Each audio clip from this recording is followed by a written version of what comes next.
Tony. Let's just make sure Tony's not joined on here. No. Hi there. Oh, there's Tony. Looks like he just joined. How we going? Very good. Welcome for merry old England. Are you in London, Tony? I'm near Cambridge, just near Newmarket, actually, just about an hour north of London. Okay, not too far. Okay, It's wet, miserable and wintry here right now. Oh, well, it's beautiful and sunny here in Kentucky. Oh, don't tell me that. I know, mid-60s, it's gorgeous. And I want to say for y'all, it's just, I'm sitting here in the Castleton Lyons boardroom, and behind me we have Dr. Ryan in spirit. That's his portrait up on the mantle. All right, good afternoon and evening to at least one of us. Thanks for joining for the 14th annual Dr. Tony Ryan Book Award.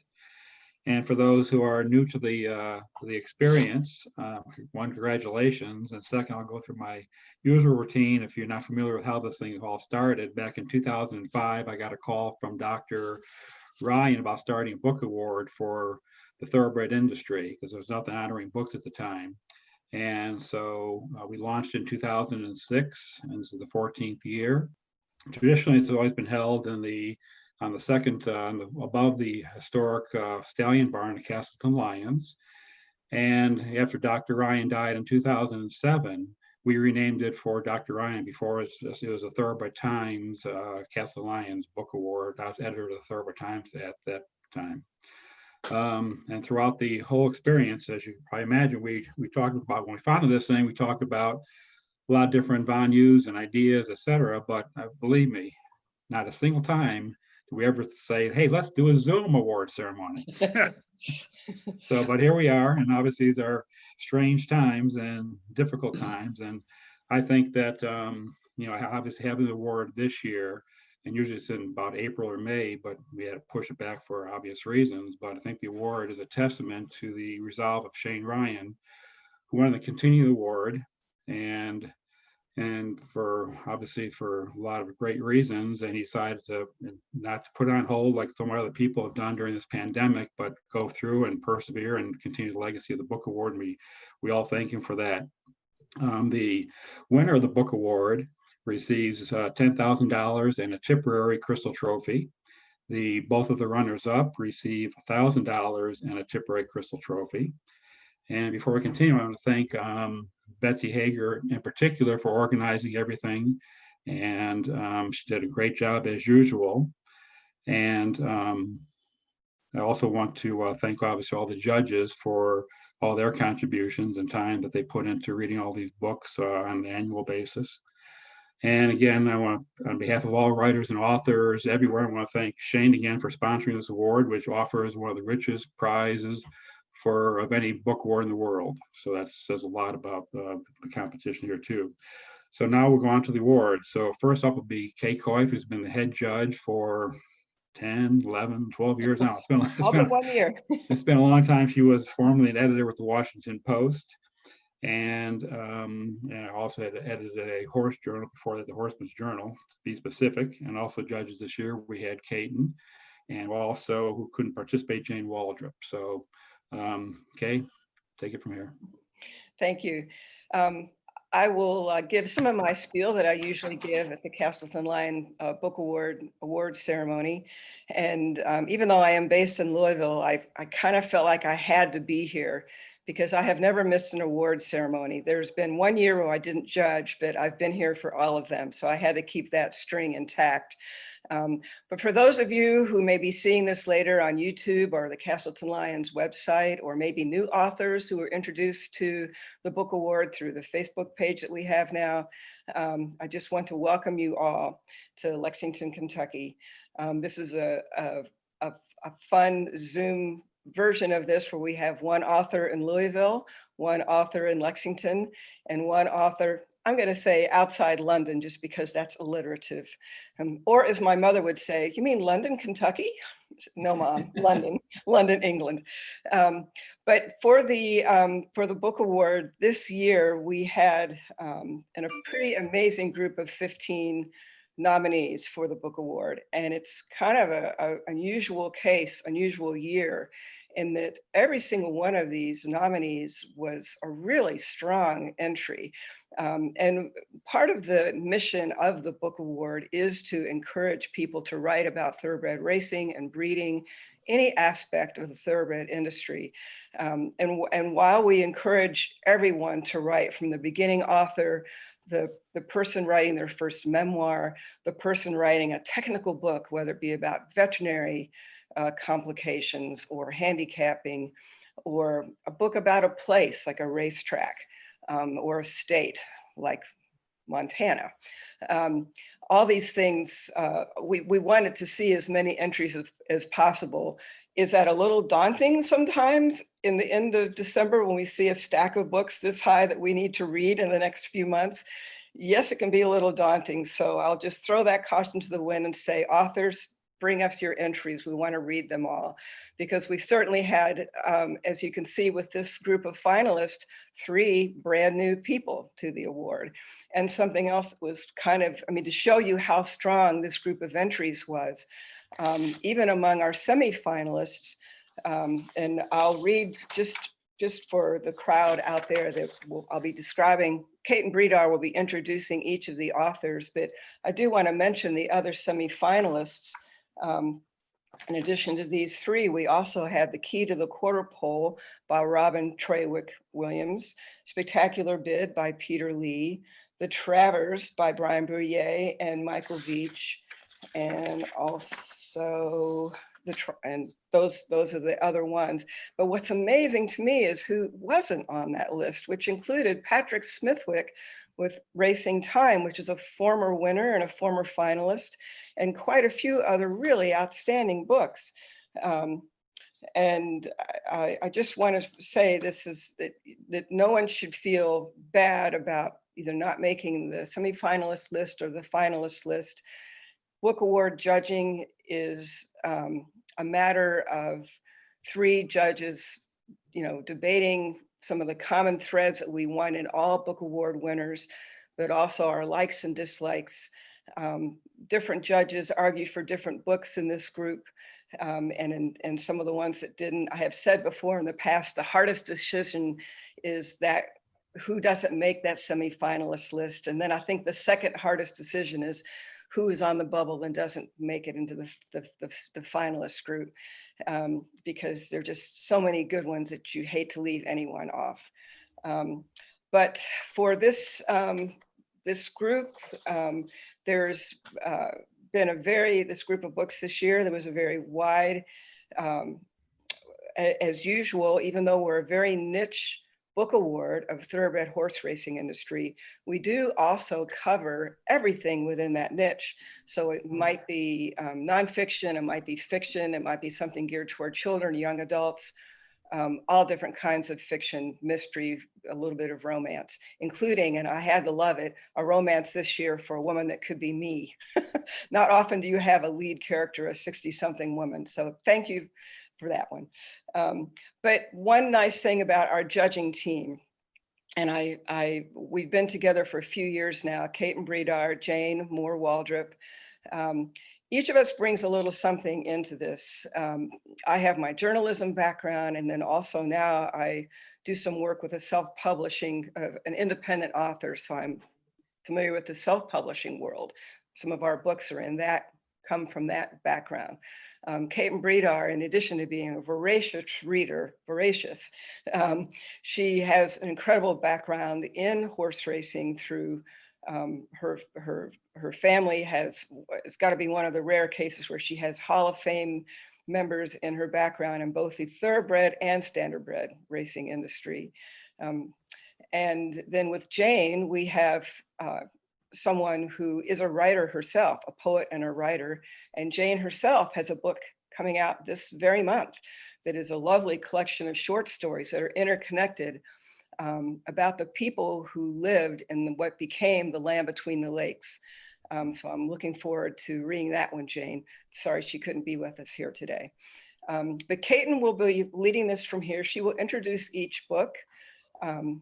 this is another reason I'm so happy that Caton is on this team, because she's, with her TV background, she is the least uncomfortable person in front of the camera, I think, of all of us.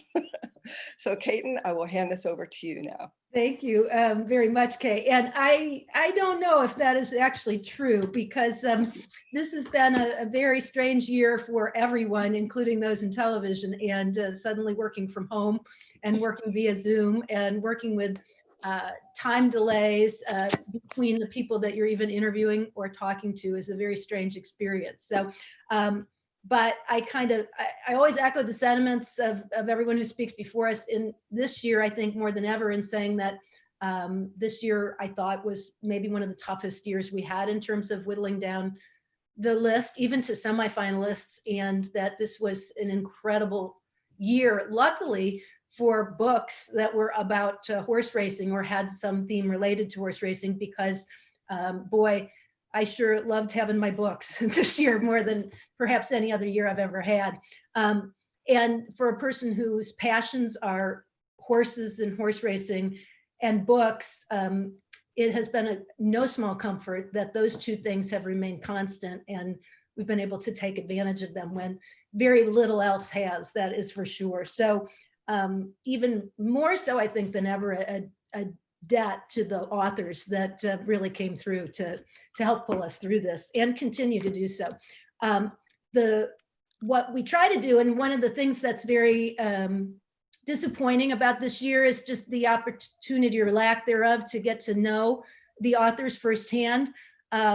In many instances, that's the first time and the only time you have an opportunity to really sit down and talk to people that you otherwise wouldn't get to know. So I hope, Tony, especially, that one day in the future we have the opportunity to get together and sit down. And I did make some tea before we sat down, just in honor of the London time period, because I figured it was past tea time for you, but at least a little too early for me, at least at this point, to be toasting with anything beyond that. But I try to introduce each book with a little snippet that will kind of convey something about both the authors and about the books themselves before we let the authors have a chance to talk. And no particular order other than some alphabetical. So we're going to start with Lenny Shulman, who is the only author in this group that I do know personally. And Lenny and I go back to, well, farther than this, but in particular, a piece that he worked on for the magazine. I worked on for a video, a television piece that ended up winning an Eclipse Award with a retrospective of Affirmed and Aladar and that showdown. And Lenny was a big part of that, because a key component of the interview was having opportunity to talk to Steve Cawthon and Georgie Velasquez in the same room and going through it. And Blood Horse at the time was also working on, Steve Haskin as well as Lenny were working on a piece together that was a retrospective of that as well. And they generously allowed me to kind of listen in on and tape a sit down with them. So it's kind of a special treat that that one of the finalists is Lenny Shulman, who has been with Blood Horse for over 20 years and avid writer and also fellow horse and dog lover, I know. And Kay and I actually went for a reading with the Justify when the book came out, Justify 11 Days to the 111 Days rather to Triple Crown Glory. One of the things that I really enjoyed about this book personally was the fact that it took us through Justify's Triple Crown campaign with the lens of kind of getting beyond the politics, in my opinion, and just focusing on the story. And what an incredible racehorse Justify was, which is an opinion I had, and I don't think he necessarily got his due because he came in the shadow of American Pharoah, and maybe subsequent to that, a lot of other issues that circulated. But at the end of the day, I felt that the book stayed very true to the horse and what he was able to accomplish. And here is just a little snippet of the book to hopefully whet the appetite of those who will watch the recording later if they haven't read the book. This is toward the end of the book, but it's chapter 19, back to the beginning.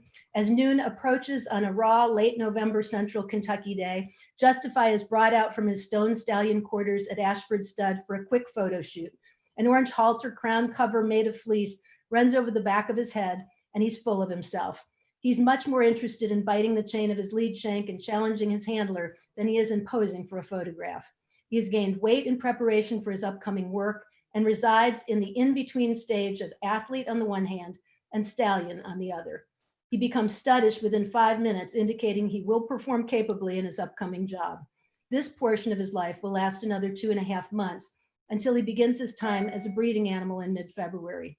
1 year ago, he'd just begun breezing for Mike Marlowe at Los Alamitos, and Bob Baffert had just gotten his first look at this chestnut dynamo. It has been a dizzying ride, if not for Justify, then for all the humans who came to share his orbit. Lenny? Thank you, Caton. We actually go back a lot further than that. I won a T-shirt from you at the 1997 Breeders' Cup at Hollywood Park, but I don't want to age us any more than I have to. Thank you, and thank you to Castleton Lyons for persevering during this year especially, and for having us here today. Yeah, so Justify did more in a shorter period of time than I think any other horse in history. To consider it was 111 days from the time that he was unraced until the day he won the Triple Crown is just, it's outrageous to think that in under 4 months a horse could accomplish that. And so I think his horse, his story is an important one.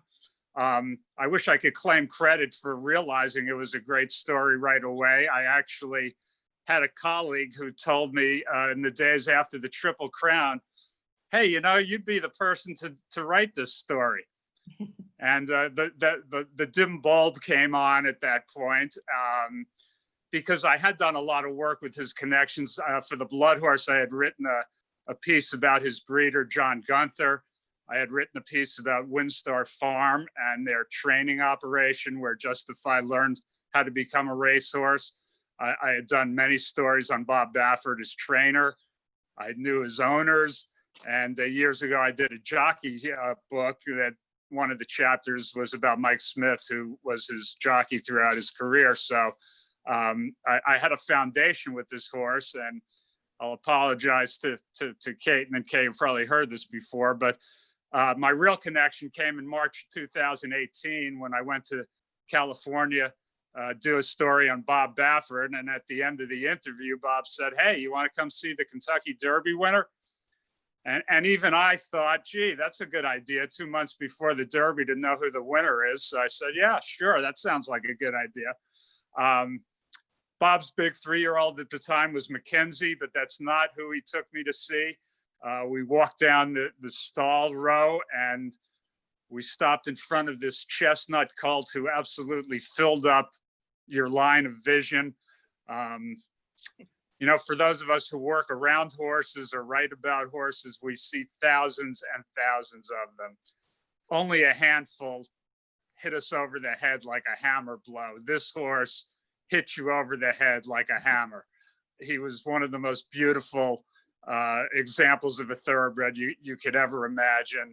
And he just filled up your sight and he filled up your imagination as well.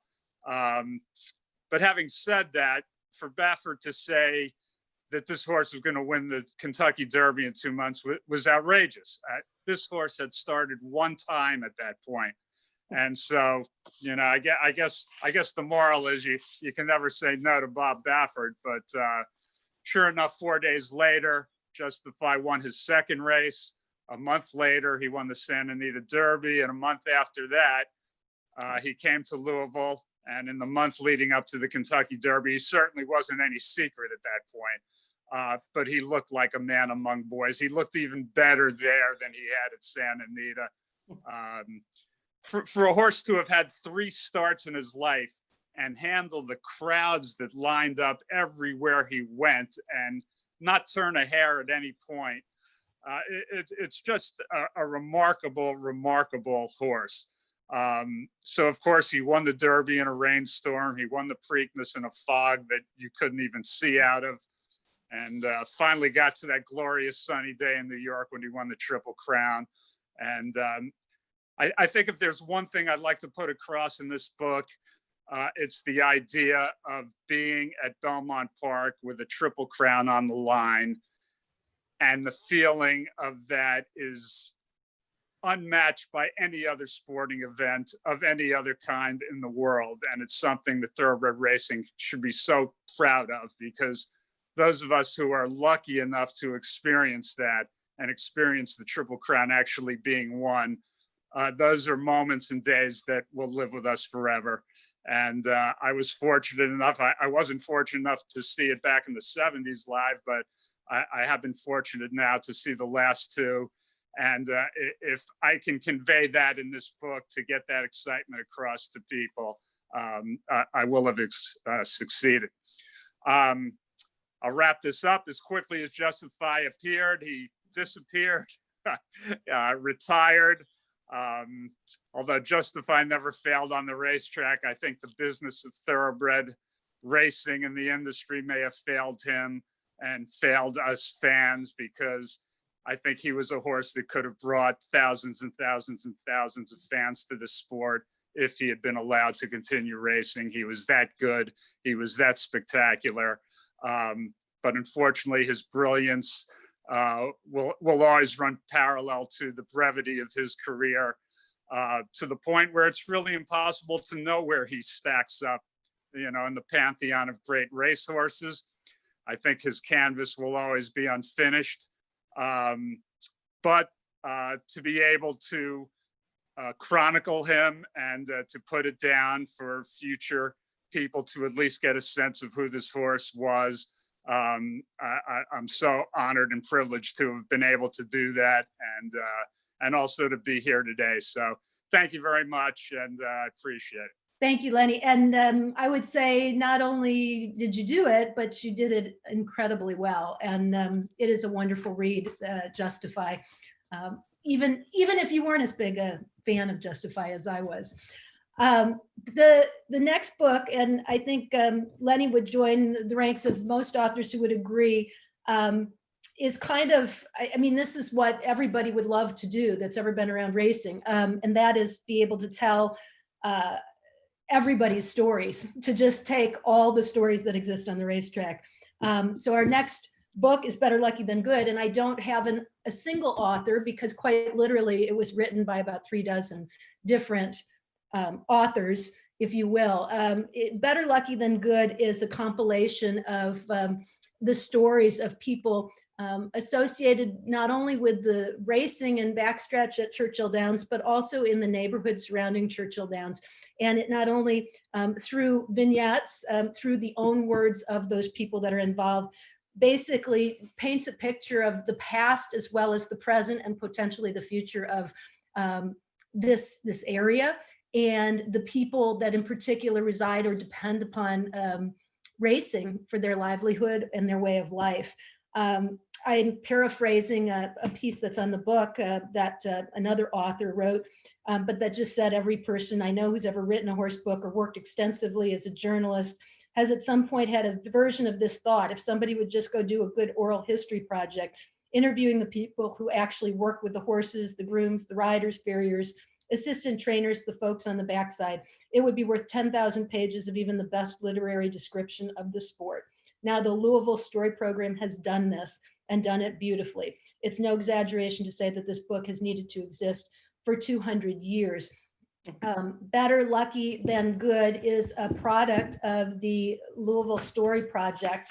Or the Louisville Story Program, I should say. And I kind of came into contact with it indirectly before I even knew about the book. I happened to hear a friend of mine, Bob DeCensi, who is one of many that are featured in the book, kind of telling his stories in a panel discussion.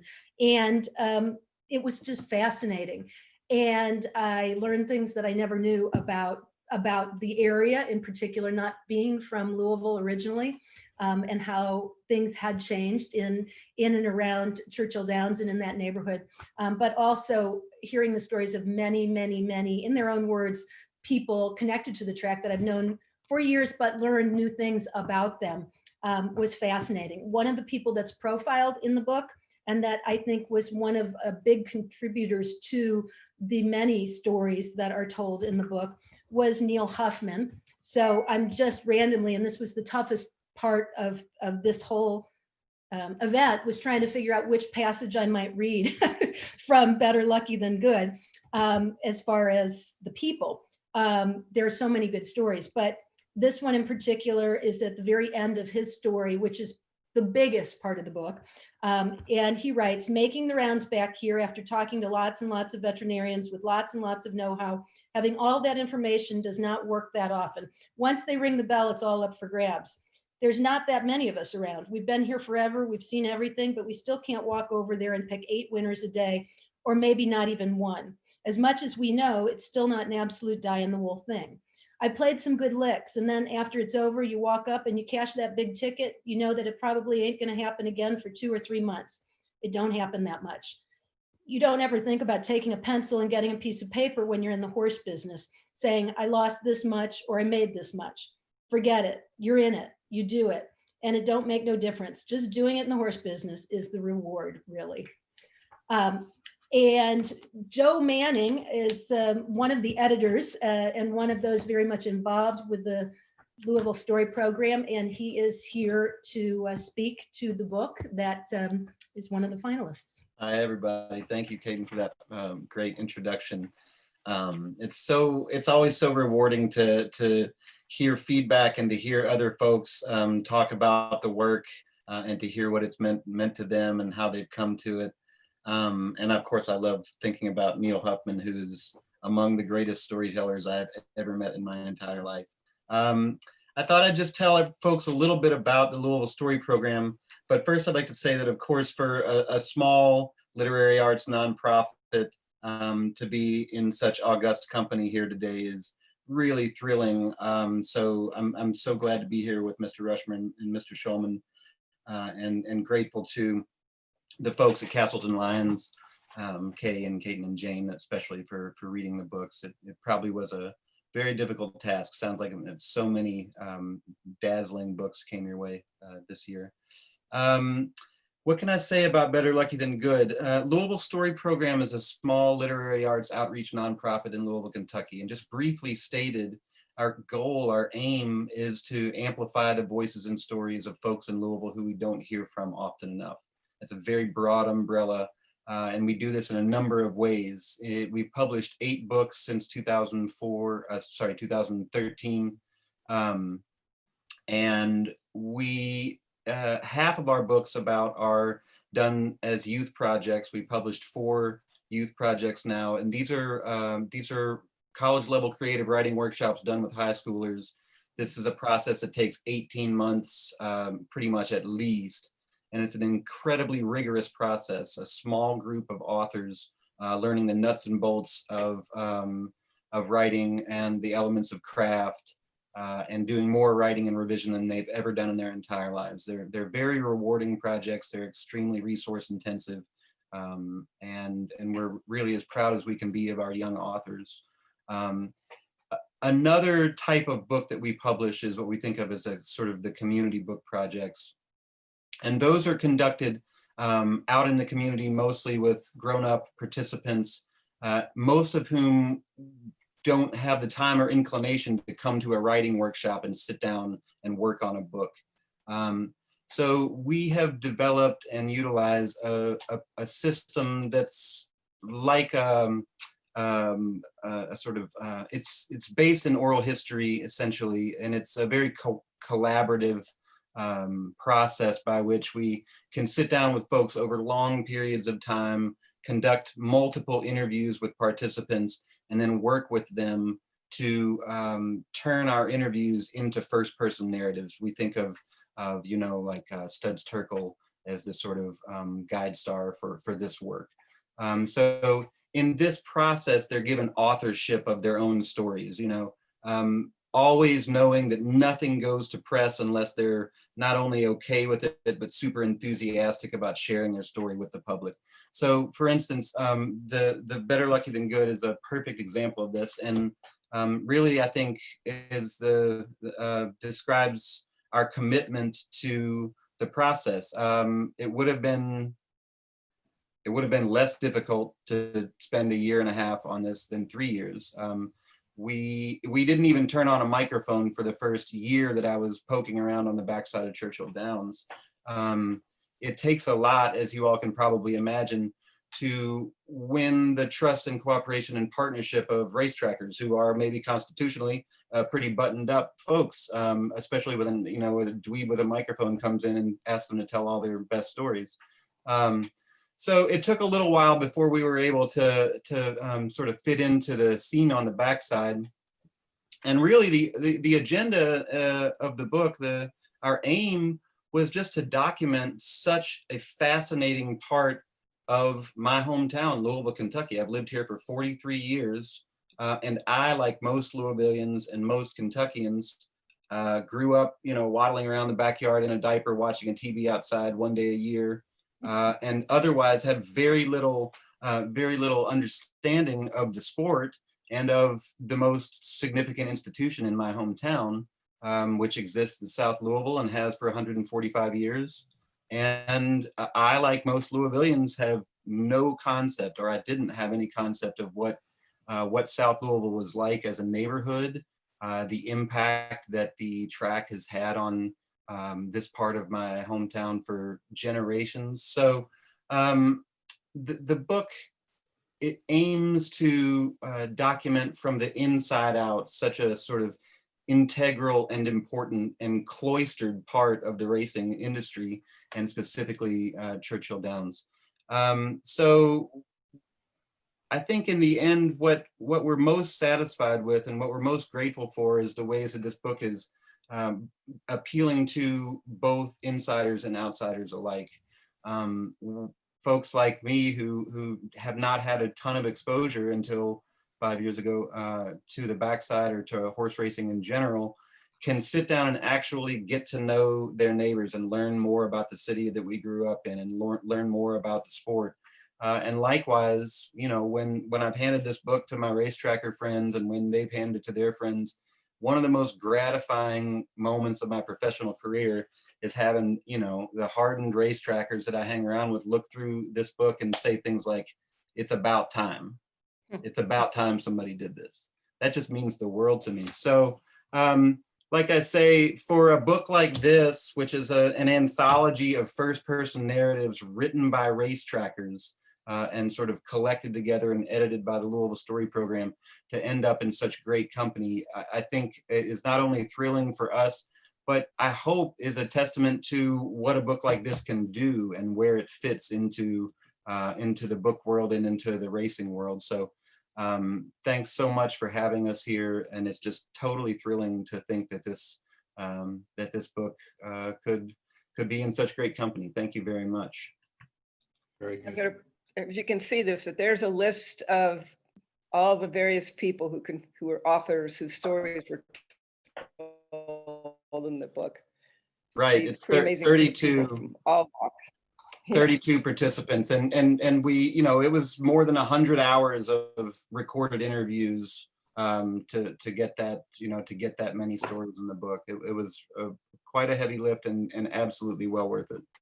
Joe, I can tell you too, a number of the people in the book were people, as I mentioned, that I knew, but I learned a lot about those people that I never knew at all, which was really part of the fun and the satisfaction of the book as well. So I like to think I'm sort of on the cusp of that grizzled racing person that's inside and outside. And I thought it was very well done. So thank you very much for giving them the opportunity to tell their stories.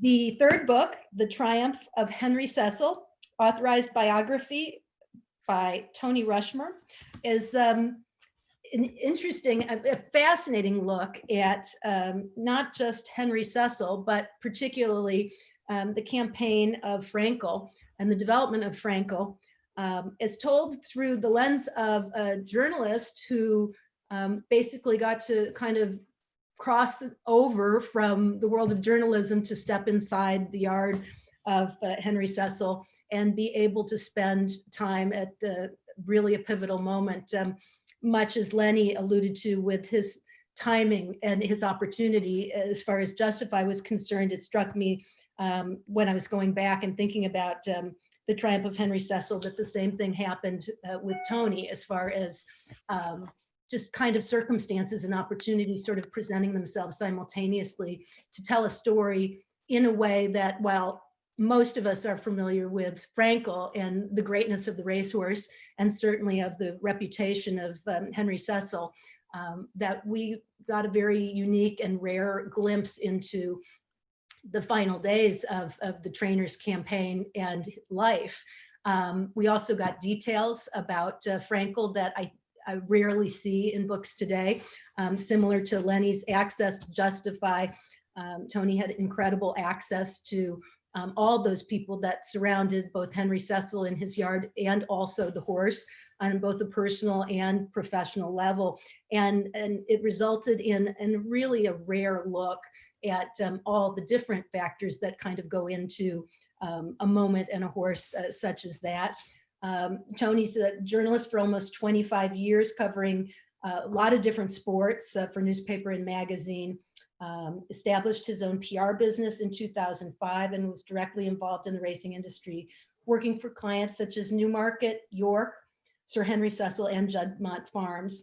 He lives in Ely, I hope I'm saying that right, a 25-minute drive from Newmarket, which I can only dream of what that must be like to kind of be around that, having visited just for a very short time, a very long time ago. I'm taking just a passage from the book that is about maybe about a third of the way into the book, maybe halfway into the book, but is when Frankel has just broken his maiden. And Tony has written about it. And he says, as is norm for an analysis writer, I immediately rewatched the race 3 or 4 times to assess it in greater depth. The structure and tone for such copy is necessarily formulaic, but my enthusiasm for what I'd witnessed was evident in the words that I sent across 30 odd minutes after Frankel crossed the line. Quote, it wouldn't be the greatest surprise in the world to see Frankel and Nathaniel clashing at the end of the season. Such was the favorable impression they created, I wrote, alluding to their respective group race entries. He goes on to write, for racing professionals, form book students, and racing fans alike, it can be easy to upgrade what you've witnessed on the race course. In particular, I would always want a maiden race to offer up a horse or two about which to wax lyrical. I can't deny that plenty of maidens have lit me up over the years, but only 2 have triggered a rush of excitement, made me feel that I may just have seen something remarkable. One was the John Gosden trained colt Kingman, who gave a dazzling debut run in 2013, also on the July course. The other was Frankel's first race course appearance. Pop band Westlife may have been billed as the headline act that night, and I don't doubt they were very good, but I didn't stick around to check. Instead, I was in my car not long after the last race. As I drove home, I was sure that I had seen a colt of huge potential. What I could never have imagined were the extraordinary feats that Frankel would go on to deliver in the following 2¼ years. There was probably only one person who may just have had an idea of the heights the horse would scale, and that was Henry Cecil. Tony? Thank you so much for reading a passage from my book. And also you've prompted, or the other 2 finalists have prompted what I'm going to do this weekend. I'm going to go straight away and pick up those 2 books, Joe's and Lenny's. And Joe, thank you. Your talk actually prompted an idea for a book in me. Nobody's ever done that about Newmarket, the town I live 20 minutes away from. So an oral history about Newmarket, I think it's kind of long overdue. So maybe we can work on that, Joe. So I'd like to say I'm thrilled that my book has been listed as a finalist for the Dr. Tony Ryan Award. It really feels an honor and something I'll never forget and will always cherish. So why did I write The Triumph of Henry Cecil? Well, a number of reasons. One, in terms of a horse racing comeback, Henry Cecil's was as good as it gets. 2, Henry's career renaissance climaxed with his peerless training of the champion colt Frankel. 3, Cecil was a man who showed an indomitable spirit in facing cancer over a number of years. And 4, by a huge stroke of luck, I was there to witness from the inside a remarkable story of pride and courage that I knew I had to share. A bit of background for those who don't know. and Caden just alluded to it there. I started to do some PR work, website, etc. for Henry in 2006. Remember back then, the 10-time champion trainer had gone 6 years without a Group 1 winner. His star was very much in the descendant, it seemed. But as a sports and racing journalist, I was intrigued just to have the chance to be around a man whose charisma was like no one else's I'd ever met. Over the next 6 years, 7 years actually, I was given privileged access at Warren Place Stables, trusted to be around a story that kept changing, highs followed by lows, repeat, repeat. I sort of knew it was incredible as it was unfolding. This man with an unrelenting cancer, determined to beat his illness and equally determined that he'd restore his professional reputation. It was amazing what happened through those times, and they seemed to fly by. But it was only after Henry died in 2013 that I realised just how much my connection to Warren Place had affected me. It was almost as if I felt compelled to write a book about what I'd seen and heard. But 7 years ago, it all still seemed far too raw from my own perspective, and probably for those around the story whose help would be invaluable when I eventually got round to starting the research. So I left everything for almost 4 years. But all that time, I felt there was an itch that I wanted to scratch.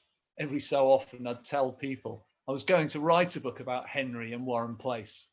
Then finally, one day, I stopped talking and started writing about this multifaceted man that I'd observed, believing that I had a real understanding for my subject. The project would duly take 2 years from start to finish. At times, it felt like a roller coaster ride, just as those visits to Warren Place always seemed to be. I knew I had to treat the story with sensitivity. After all, Henry Cecil was so loved by so many.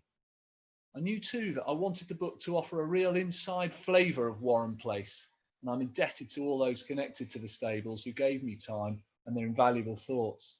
There were lots of emotional conversations, and yes, there were more than a few tears along the way. Throughout, I felt a sense of responsibility to get the story told right, so that it would convey how Henry really was through an unforgettable last 7 years of his life, how a man faced his challenges and triumphed. Henry would always tell us that he was going to beat cancer, and I believe he did, thanks to the brave way he lived his life in those times. I enjoyed the warmth of the man, the lightness of touch as a bunch of us would sit around the breakfast table between first and second lot. We'd all help Henry with the daily newspaper crossword while eating freshly laid boiled eggs supplied by the Warren Place hens. They were fun times and wonderful memories. Equally, I learned that he was a steely competitor who hated to lose. More and more as I grew to know the man, I became aware of that strength of character. I'd never encountered anything like it before. Take the Monday morning ahead of Wednesday's Juddmonte International in 2012. He looked so thin, so frail, and frankly sick that day. And yet in the comms notes he'd prepared for me, he'd spelt it out loud and clear. I want to be there for Frankel. That was the courage right there. As it was 2 days later when he saddled the horse. I'll never forget the emotion around that race and how the victory triggered a sense of euphoria within the many thousands of us at York Racecourse. Henry's story moved a lot of people, hence my desire to write about it. But I couldn't have developed the book without key contributions from those that worked with and for Henry. The insights from, among others, his third wife Jane, Warren Place staff and stable connections helped me more than I can express. Without their words and guidance, the book would not be what I think it is, a fresh perspective on a racing icon and the closing years of his brave and brilliant life. He was special, really special, and I hope I've managed to convey that in the pages. I'm humbled and so glad that the judges for the Dr. Tony Ryan Award felt that the triumph of Henry Cecil merited a place in this year's final. Thank you very much to you all. Those are all great presentations. one of the highlights, if not the highlight of every annual book award, is just hearing what the authors have to say. And over the years, they have never failed to deliver some really great insights. And we realize now why the three of you are finalists for this award, because of the presentation made. We all want to go out and read those books and buy them and get them, and we'll hopefully one day we'll get them autographed by you as well. One of the things we've, as I said before, that one of the great things about the book award is over the years we've had a chance to meet a lot of new people, new authors, and reacquaint ourselves with other friends who are authors, since I'm in the writing editing business. But over the years, been some just great authors, and this three today are joined that illustrious group. And so, well, thank you for those great presentations, and hopefully more people will be able to hear these as we get the video uploaded. And I think that Betsy said she's going to get you a audio file as well, so you can give it to your friends as well. And now I'm proud to announce the 14th, the winner of the 14th annual Dr. Tony Ryan Book Award. And it goes to the Louisville Story Program, Better Lucky Than Good. Congratulations. Joe, can you say a few words? Boy, this is just tremendous, you all. This is just absolutely tremendous. I'm beside myself, frankly, and shocked, and so grateful for this vote of confidence, and for what I think it means to our work, and for the recognition of our work, which is done in order to amplify the voices and stories of our neighbors who we don't hear from often enough. I am called to this work because I believe that when we listen to our neighbors closely, and when we take time to hear from people and meet them where they are, and extend some basic empathy toward them, that we are all made better and stronger, and that we recognize our shared dignity. This is not easy work to do because it requires so many resources. And so for us to be able to offer a book like Better Lucky Than Good to the public, in which you can actually get to know folks in a very real way, like Caton was saying, to spend that much time with Neil Huffman and hear about his entire career and his life is like sitting in his tack room and talking with him.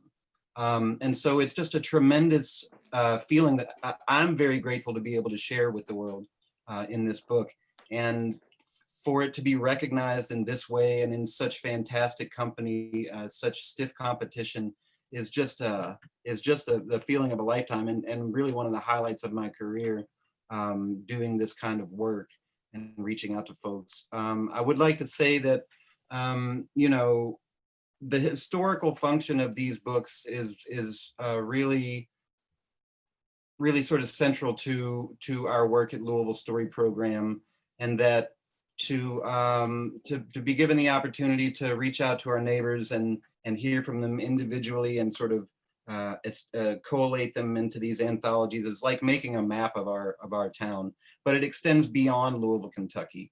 And so this is a book about the racing industry and about the folks who put on races, you know, spend their entire careers and their lifetimes putting on these races. It's not one day a year in Louisville, Kentucky on the Kentucky Derby, as you all well know.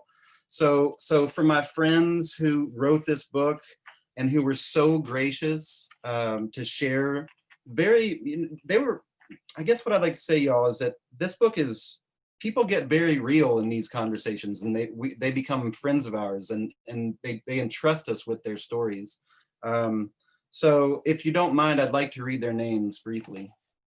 Sure. Bob DeCensi, Christina Bahena, Paul Goffner, Cristobal Resendez Trejo, Greta Kunzweiler, Sophie Goff, Brian Rosley, Neil Huffman, Linda Doan, Mark Sims, Dario Navas, Andy Spalding, Wayne Kessler, Clark Oddie, Chelsea Bailey, Lee Lockwood, Catfish, Merlin Cano Hernandez, Sherry Stanley, Daisy Baez, Butch Lair, Henry Osorio Hernandez, Carla Grego, Kenny Luckett, Wanda Mitchell Smith, Plummy Bass, Maria Sol Iyer, Matt Bizel, Bonnie Getz, Sylvia Arnett, Lee Wagner, and the late great Eugene Roach, who was at the time of his passing undoubtedly the oldest licensed horseman in the United States of America.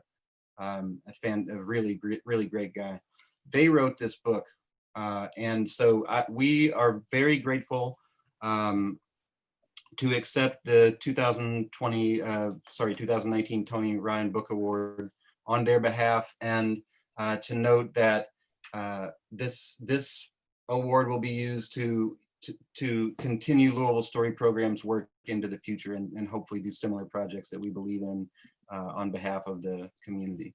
So a few more things, if you don't mind. I'd like to thank Kay and Caton and Jane, of course, the readers, and Betsy for pulling all this together. And I would also like to thank some folks who made this book possible. Louisville Metro Council, the Fund for the Arts, Christina Lee Brown, Matthew Barzin, and Brooke Brown Barzin, the Churchill Downs Foundation, Owsley Brown III, the Snowy Owl Foundation, the Lawrence L. Jones Senior Fund, the Gilbert Foundation, Porter Watkins, the Kentucky Oral History Commission, Judy Ottinger, and Starlight Racing too, for helping us with the second printing of the book. So to the folks at Castleton Lyons and the Tony Ryan Book Award, thank you so much. And to the other finalists and semi-finalists, Mr. Shulman, thank you so much for being here and for all your great work. I can't wait to read y'all's books. Mr. Rushmer, same goes for you. It was a very touching reading you did, and I can't believe it, you guys. Thank you so much. Very good. Okay, well, congratulations again, and congratulations to all your participating authors in that. And I know they'll be thrilled to hear about this award. That's just a great achievement. Thanks again to all of you for participating. Congratulations again to the winner and to the two other finalists. At this juncture, probably if we were all in a room together, I'd say the bar is open and we'd all go have a good drink. But unfortunately, we cannot do that today. So just a few final words. Joe, I will arrange to bring your check and your trophy to you personally in Louisville sometime next week. And I just want to say that when I first picked up Better Lucky Than Good, I kind of thought, well, I don't know if this book will qualify, because we've never had a book before where there's this collection of authors. And there was sort of an academic version of this book called Stable Views a while back, similar, but more straightforward and not as nearly as much storytelling. But I started thinking about it, what does it matter? These are stories, each and every single one of these is stories. We've had story collections, we've had other things like this before. So it was just a book that captured all of us. I happened to attend since I'm in Louisville, I attended the book release party at the Derby Museum, the Kentucky Derby Museum. And there was just so much love in that room and so much pride. And everyone was, almost every author was there. There was a cheer went up when one of the young people featured had mentioned she'd gotten her US citizenship. It was, and then all these different race trackers were seated at little tables behind the 360-degree movie theater where this book release was, and they did book signings.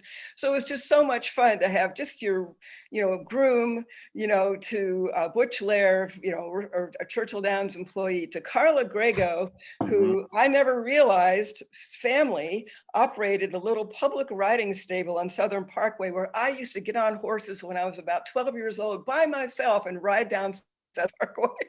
I love that story, Kay. Wow. So we both told stories about how we sneakily galloped the horses down Southern Parkway.